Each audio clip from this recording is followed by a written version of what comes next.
विसृजामि पुनः पुनः भूतग्रामम् इमं कृत्स्नम् अवशं प्रकृतेर्वशात् प्रकृतिं स्वाम् अवष्टभ्य विसृजामि पुनः पुनः भूतग्रामम् इमं कृत्स्नम् अवशं प्रकृतेर्वशात् प्रकृतिं स्वाम् अवष्टभ्य विसृजामि पुनः पुनः भूतग्रामम् इमं कृत्स्नम् अवशं प्रकृतेर्वशात्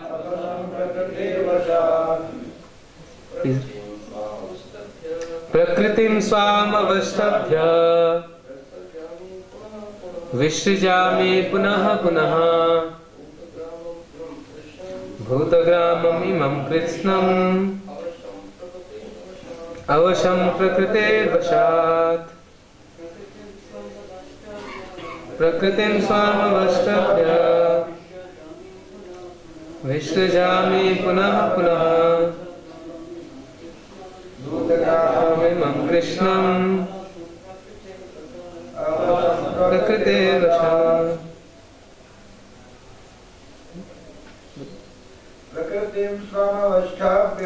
प्रकृतिं स्वामवस्थाभ्य विसृजामि पुनः पुनः भूतग्रामम् इमं कृष्णम् अवशं प्रकृतेर्वशात् माताजी प्रकृतिं स्वामवस्थाभ्य विसृजामि पुनः पुनः भूतग्रामम् इमं कृत्स्नम् अवशं प्रकृतेर्वशात् प्रकृतिं the material nature swam of my personal self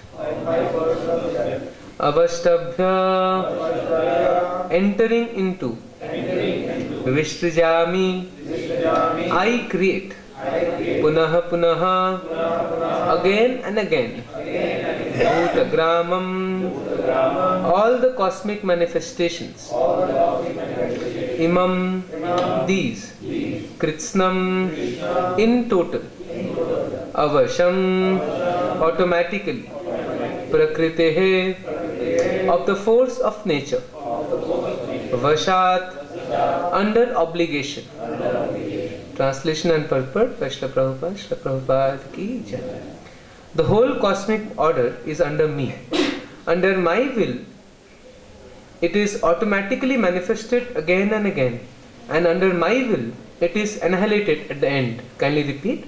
The whole cosmic order is under me. Under my will, it is automatically manifested again and again, and under my will, it is annihilated at the end. Purport. This material world is the manifestation of the inferior energy of the Supreme Personality of Godhead. This has already been explained several times. At the creation, the material energy is let loose as the Mahat Tattva, into which the Lord, as his first Purusa incarnation, Mahavishnu, enters. He lies within the causal ocean and breathes out innumerable universes. And into each universe, the Lord again enters as Garbhodakasai Vishnu. Each universe is in that way created. He still further manifests himself as Kshirodakasai Vishnu, and that Vishnu enters into everything, even into the minute atom. This fact is explained here. He enters into everything. Now, as far as the living entities are concerned, they are impregnated into this material nature, and as a result of their past misdeeds, they take different positions. Thus, the activities of this material world begin. The activities of the different species of living beings are begun from the very moment of the creation. It is not that all is evolved. The different species of life are created immediately along with the universe. Men, animals, beasts, birds, everything is simultaneously created. Because whatever desires the living entities had at the last annihilation are again manifested. It is clearly indicated here by the word avasham that the living entities have nothing to do with this process. The state of being in their past life, in the past creation, is simply manifested again, and all this is done simply by His will. This is the inconceivable potency of the Supreme Personality of Godhead. And after creating different species of life, He has no connection with them. The creation takes place to accommodate the inclinations of the various living entities, and so the Lord does not become involved with it. Om Ajnana-timirandhasya Jnananjana Shalakaya Chakshurmilitam Yena Tasmai Shri Gurave Namaha Shri Chaitanya Manobhishtam Sthapitam Yena Bhutale Swayam Rupa Kadamayam Dadati Swapadantikam Vandeham Shri Guru Shri Yuta Padakamalam Shri Gurun Vaishnavamsha Shri Rupam Sagrajatam Sahagana Raghunathanvitam Tam Sajivam Sadvaitam Savadhutam Parijana Sahitam Krishna Chaitanya Devam Shri Radha Krishna Padan Sahagana Lalita Shri Vishakhanvitamsha He Krishna Karuna Sindhu Deenabandhu Jagatpate Gopisha Gopika Kanta Radha Kanta Namastute Tapta Kanchana Gaurangi Radhe Vrindavaneshwari Vrishabhanu Sate Devi Pranamami Hari Priye Vancha Kalpatarubhyasya Kripa Sindhu Vevacha Patitanam Pavanebhyo Vaishnavebhyo Namo Namah Namo Vishnu Padaya Krishna Pristhaya Bhutale Srimate Bhakti Vedanta Swaminite Namine Namaste Saraswati Deve Gauravani Pracharine Nirvishesha Shunyavadi Pashyata Deshatarine Jai Shri Krishna Chaitanya Prabhu Nityananda Shri Advaita Gadadhar Shivasadi Gaura Bhakta Vrinda Hare Krishna Krishna Krishna Hare Hare Hare Rama Rama Rama Hare Hare. Hare Krishna. So thank you all very much for coming here. So we are reading the 8th verse of 9th chapter. Hare Krishna. So I'll just read the translation again. The whole cosmic order is under me. Under my will, it is automatically manifested again and again, and under my will, it is annihilated at the end. So, in the purport, Srila Prabhupada here is explaining the process of creation in brief, in very brief. Actually, if you see, the process of creation is mentioned in great detail in Srimad Bhagavatam. I'm sure some of you must have read Srimad Bhagavatam. Can you please tell in which cantos do we find description of creation? Third canto we find lot about description of creation. Also, in fact, first canto also a little bit. The second canto also we find. Actually, second canto is the main. It talks about how Brahma came into being and how he prayed to the Lord and all that. Chaturshloki Bhagavatam. Second canto also we have description of creation. Third canto we have in detail. Lord Kapila instructs Devahuti.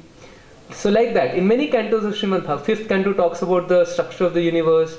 Then again we have something in 11th canto. So we find many cantos of Srimad Bhagavatam talks about the subject of creation.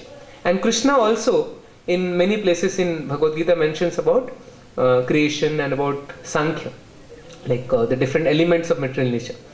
So for example, in 7th chapter, if you remember, there is a famous verse, Bhumi Rapo Anulavayu Kham Mana Buddhir Evacha Ahankara Itiyam Me Bhinna Prakriti Ashtata. So like that, in 7th chapter, and in now you are singing 9th chapter. then also in 14 chapters. So like that. So many times in Srimad Bhagavatam and Bhagavad Gita, the process of creation has been mentioned. And many times even I thought that why this is there so much. Like you may wonder that, see, Parikshit Maharaj had how many days? Just 7 days. What was the need to speak in great detail about all the creation and all these details, the different elements, 25 elements? So actually the answer is given in one of the answers which I found is given in 3rd canto in 26th chapter, which is called Fundamental Principles of Material Nature, right?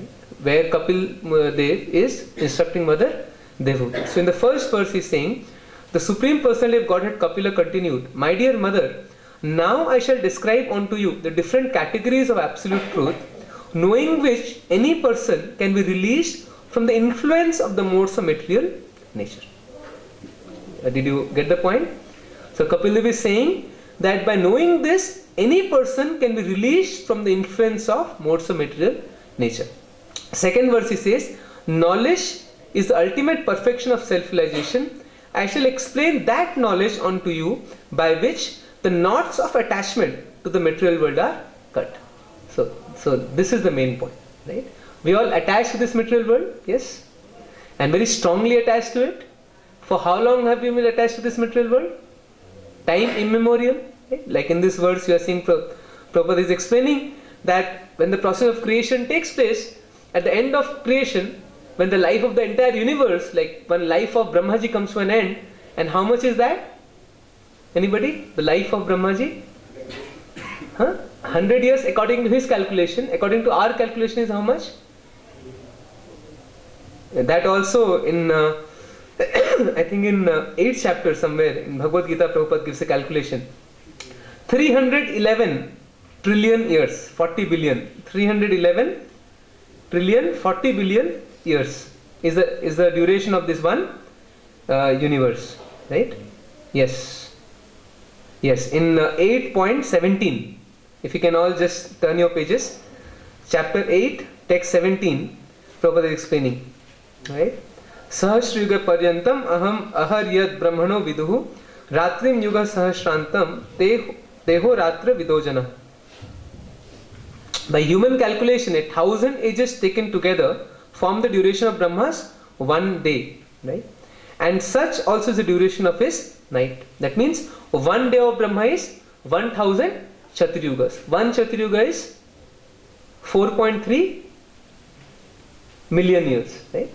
So 1 day of Brahma is very simple calculation. 4.3 million years is the duration of 4 yugas. Right? You know the 4 yugas. Satya Yuga, Treta Yuga, Dwapar Yuga and Kali Yuga. So all these 4 yugas taken together is 4.3 million years. 1000 multiplied by 4.3 million is 4.3 billion. That's 1 day. Similarly, you have 1 night. And like that, you have 100 years. So you just calculate. And if you calculate, if you multiply that, you will come to a figure of 311 trillion and 40 billion earth years. Prabhupada says, explains the entire calculation in the purport, right?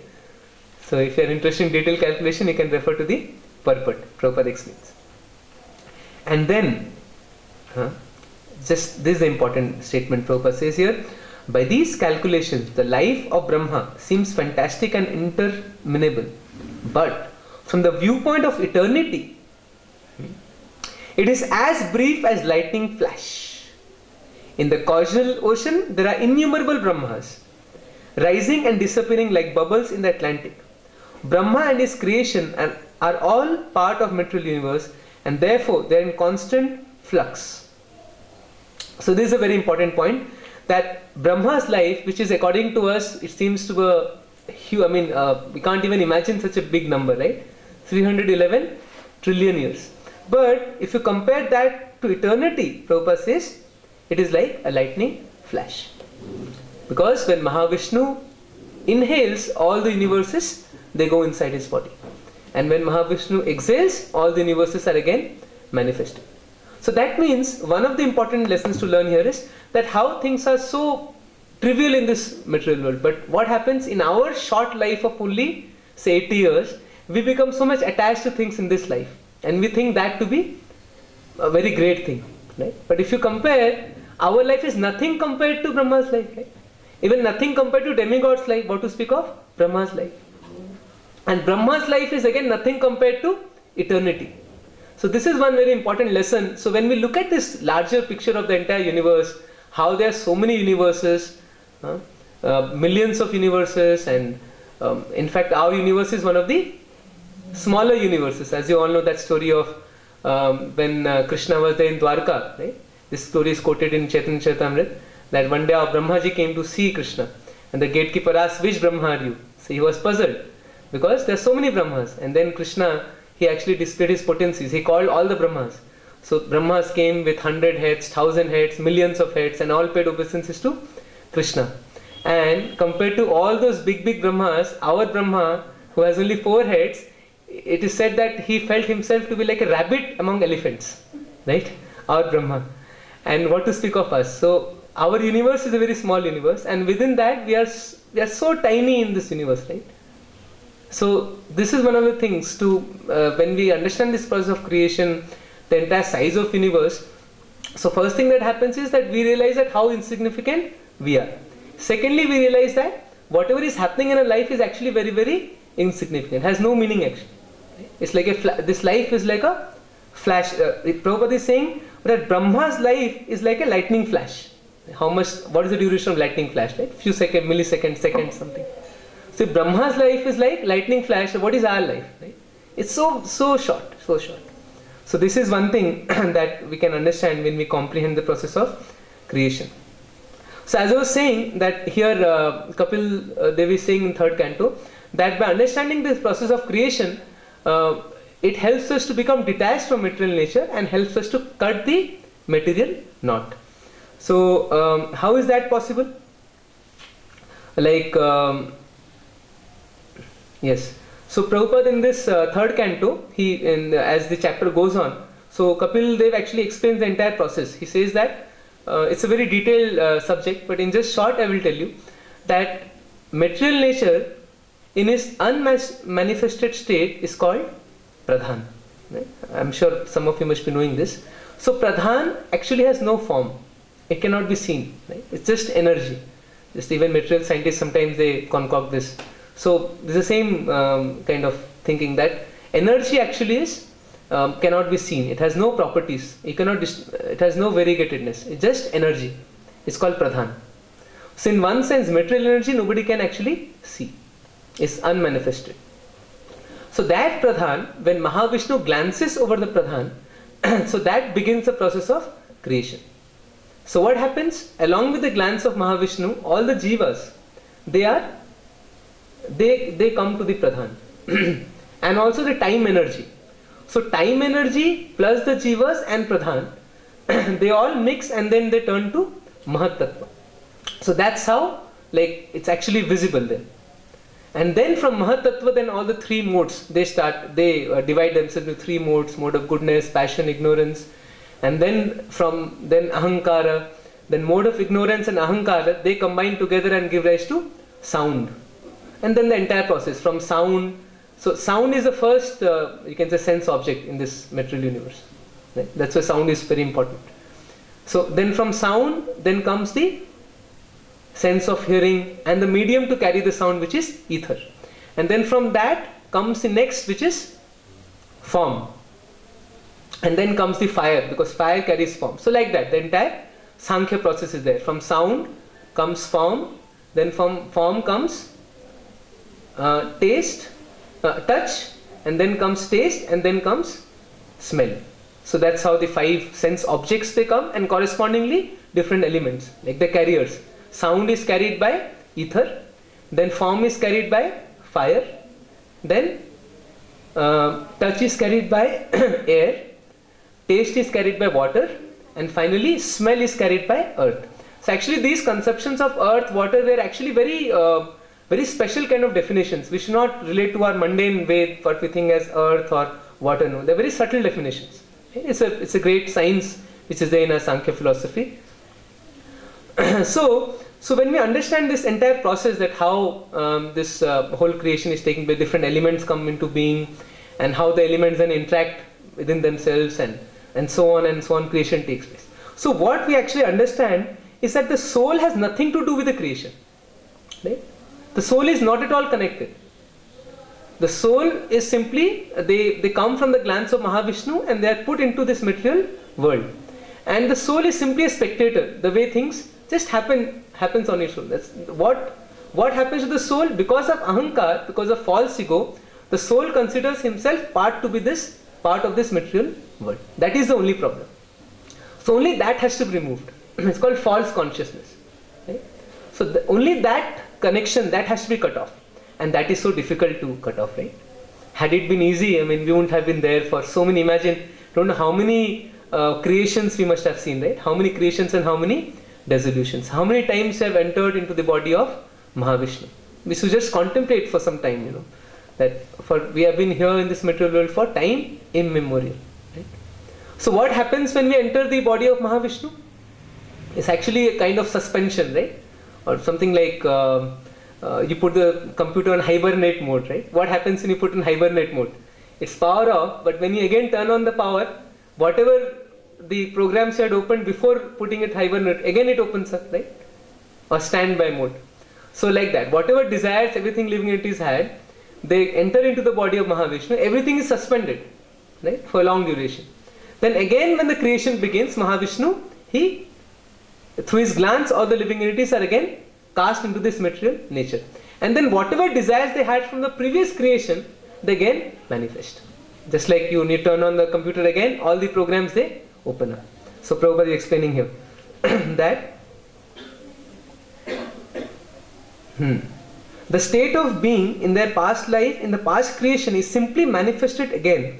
And all this is done simply by his will. It's not so easy, right? Imagine there's so many living entities, innumerable living entities. But Krishna is the one who actually gives them forgetfulness when they enter into the body of Mahavishnu. And again when they come out, it's Krishna again who again gives them their memory. Just like every day we also experience in our sleep.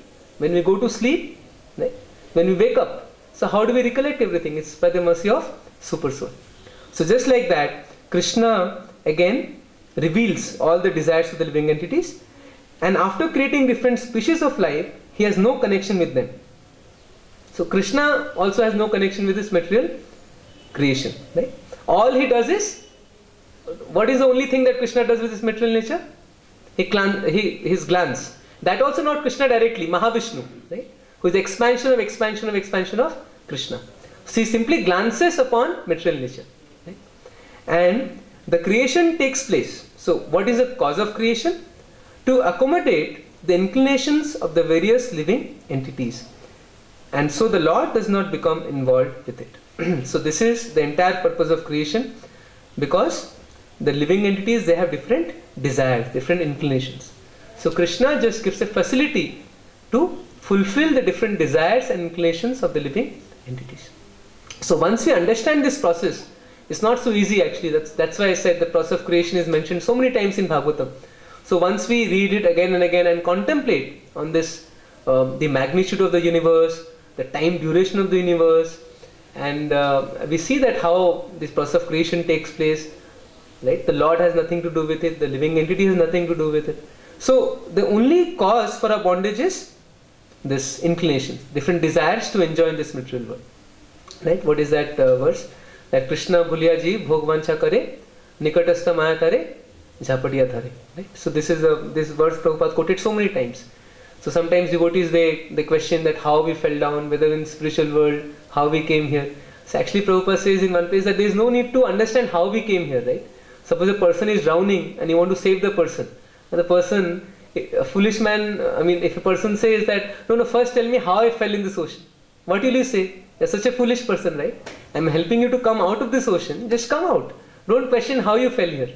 So similarly, the stupidity to contemplate how we fell in this universe. Many times, even I had this question earlier, I was saying, but then devotees explained me this same understanding, that there is no need to contemplate on how we came here.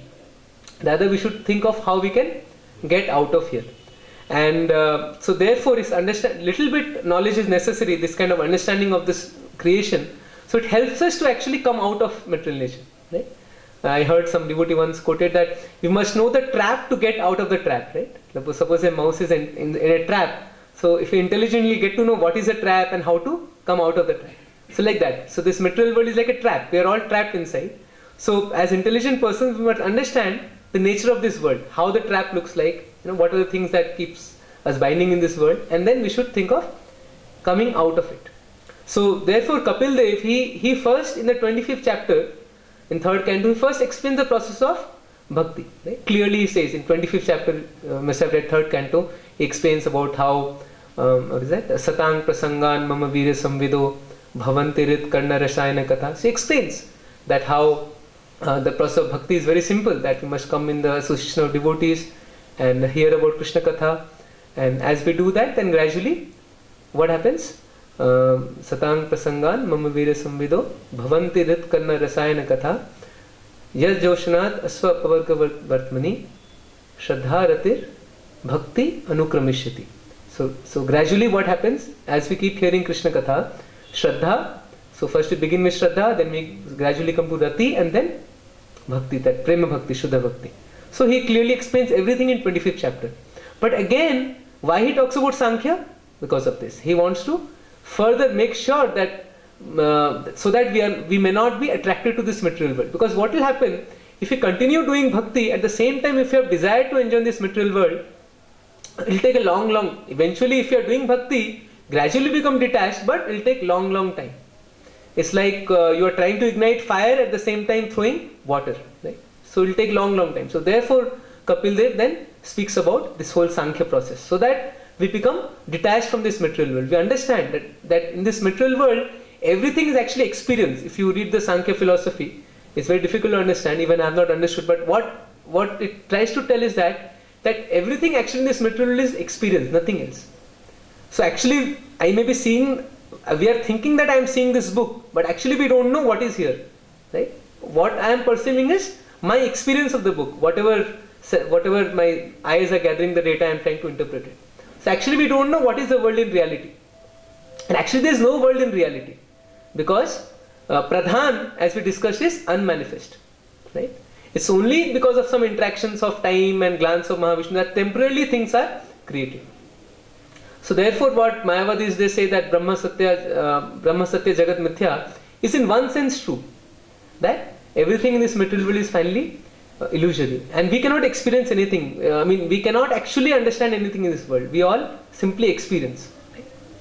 Right? So all this understanding when we have, then we can dissociate ourselves with material nature. Right? Because ultimately why are we trapped, as Prabhupada is saying? Because of different desires. And what are the desires basically? The desires to enjoy in this material world. Right? Now how do we enjoy? Through the senses. What are the senses? The 5 knowledge acquiring senses and 5 working senses. So all this description is there in Sankhya. And actually when we talk of the senses, actually it's a very subtle concept. So right from a bacteria up to human beings, all of them, they actually have the 10 senses. We may say, oh, bacteria doesn't have eyes, they don't have ear. No. Actually the sense of seeing, the sense of gathering information is there in all living creatures. When we talk of legs and hands, so even the microbes, they have the property to move, right? So that you can say is the sense of leg. So when we talk of the senses, not necessarily the way we think, that this is nose, this is ears, no. It's a concept by which a living entity can gather information of smell through the nose, or gather the information of sound through the ear. So actually all living entities, whichever body they are, they all have these 10 senses. And actually through these 10 senses, only the living entity, they want to what? Enjoy in this material world. Right? They want to gratify their senses. So therefore when we understand this Sankhya philosophy, that how ultimately everything is ultimately coming from Pradhan, which is unmanifest. So gradually we may also cultivate some detachment. So that is the process. And another thing here, that when Krishna is saying that he actually is casting his glance and all living entities, they are impregnated to material nature. There is another verse in Bhagavad Gita 14.4, another famous verse. Yes. Sarva yonishu konteya murtaya sambhavanti yaha tasam brahma mahadyonir aham bija pradah pita. So this is again the same process is explained. It should be understood. It's 14.4. It should be understood that all species of life, O son of Kunti, are made possible by birth in this material nature, and that I am the seed-giving father. In this verse, it is clearly explained that the Supreme Personality of Godhead is the original father of all living entities. The living entities are combinations of the material nature and spiritual nature. Such living entities are seen not only on this planet, but on every planet, even on the highest where Brahma is situated. Everywhere there are living entities. Within the earth there are living entities, within water and within fire. All these appearances are due to the mother material nature and Krishna's seed-giving process. The purport is that the material world is impregnated with living entities who come out in various forms at the time of creation according to their past deeds. And the text before that, the total material substance called Brahman is a source of birth, and it is that Brahman that I impregnate, making possible the births of all living beings. So again, Prabhupada in this purport talks about Mahat Tattva, that how the living entities they enter into Mahat Tattva, and then Prabhupada again talks about the 24 elements beginning with earth, water, fire, air and all material energy. So, and Prabhupada gives a nice example here, right? That sometimes what theories people propose is that living entities are created by matter. So Prabhupada is giving a very simple example that sometimes what happens when there is a pile of rice, right? Scorpions come out of that. Right? So a layman, what he will think? That scorpions are born out of the rice. But is that true? What is the reality? Prabhupada is saying the eggs were laid by the mother. Right? So the eggs were hidden inside the rice pile, and that's how the scorpions they were born. So similarly, material nature is not the cause of birth of living entities. Right? Who has given the seed? The seed is given by the Supreme Personality of Godhead, and they only seem to come out as products of material nature. Thus, every living entity, according to his past activities, has a different body created by this material nature, so that the entity can enjoy or suffer according to his past deeds. The Lord is the cause of all manifestations of living entities in this material world. Right? So I'll just summarize what we have discussed so far. So as we saw that in this verse, Krishna is talking about the whole cosmic manifestation. Under his will it is manifested, and by his will it is annihilated. So Prabhupada explains that how the creation takes place, right? From Mahavishnu, and then what happens when Mahavishnu breathes, all the universes they come out. Then each and every universe, what is the next expansion? Garbhodasaya Vishnu, from whose stem the lotus comes out and Brahmaji is born. And then same Garbhodakasaya Vishnu again expands as Kshirodakasaya Vishnu. Right? And then Prabhupada explains about the different species and how living entities have nothing to do with this material world. So we discussed that how this process of creation is mentioned so many times in Bhagavad Gita and Bhagavatam. But what is the purpose? To make us detached from this material world. To cut the bondage, to cut the strong knot of attachment that we have for this material world, this ahankara, this false conception. And to cut that is not very easy. So therefore, this knowledge is given to us so that at least if we contemplate on this, we'll realize that we have nothing to do with this material world. We are trapped in this very badly for time immemorial. So many creations we have gone through. And in each creation, we have gone through so many species, right? Prabhupada in one purport also says that every living entity has also gone through the life of Brahma, right? So that means we have actually gone through the entire spectrum, that is right from the most insignificant living entity, bacteria level, to the level of Lord Brahma. And this process also we have gone through many, many times. But still we are entangled in this world. Why? Because of this material desires, the strong sense of to enjoy in this world. So therefore it's not so easy to come out of this material world. So it's a very, very difficult process. But now it has been made easy by the mercy of Lord Chaitanya, by the mercy of our Guru Parampara, Srila Prabhupada. So let's take advantage of this great process of Krishna consciousness, and which is so difficult to do, to come out of this material world. We can accomplish in this one short life, and which is so short, right? We talked about that how even Brahma's life is like a lightning flash. So what to speak of our life? And therefore it is said that sometimes the demigods are surprised that, they see that a living entity was just born, and after few years of bhakti, he is on his way back to Godhead. Right? So it is said somewhere that they become surprised that what is this wonderful movement of Lord Chaitanya, that so quickly the living entities are getting delivered. There is a wonderful description of how when Jagai and Madhai, they were delivered in Mahaprabhu's Leela in Chaitanya Bhagavat.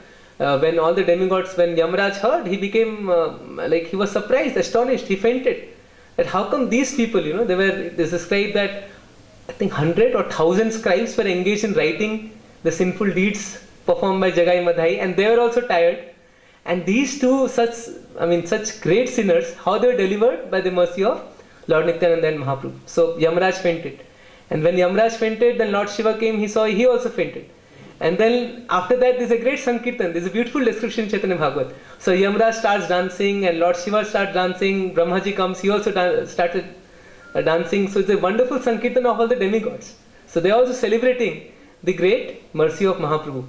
That how Chaitanya Mahaprabhu inaugurated the process of Sankirtan, by which the most fallen people of this Kali Yuga, right, our qualities are much inferior compared to what people had in other yugas. But still we can be delivered by this process of Hare Krishna Mahamantra. Hare Krishna, Krishna Krishna, Hare Hare, Hare Ram, Ram Ram, Hare Hare.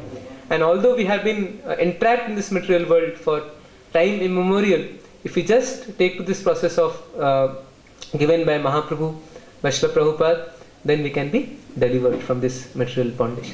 And that's the entire process of all this knowledge given in Bhagavad Gita and Bhagavatam, to detach ourselves from this material world, and that is very easily possible by this process of Sankirtan. But at the same time, we must also try to understand the philosophy, right? Sometimes devotees think there's no need to understand philosophy, the chanting is sufficient. Yes, it's sufficient, but we are not at that level. So to bring us to the level of pure chanting, this philosophy helps us to become detached from this material world. Otherwise, what may happen is that we may be chanting, but we may have material desires. And you know what may happen then? Our material desires may be fulfilled by chanting. Right? Because chanting is like Chintamani, so it's very, very dangerous. Therefore, Mahaprabhu talks about the weeds of devotional service. As a creeper grows, there are many weeds, and one of them is this desire to enjoy. So we must be very careful that although we are chanting Hare Krishna Mahamantra, we must carefully remove the weed to enjoy from this material world. And then we can we can attain the desired success, which is Krishna Prem, going back to Krishna and being delivered from this material bondage. Hare Krishna. Any questions? Any comments?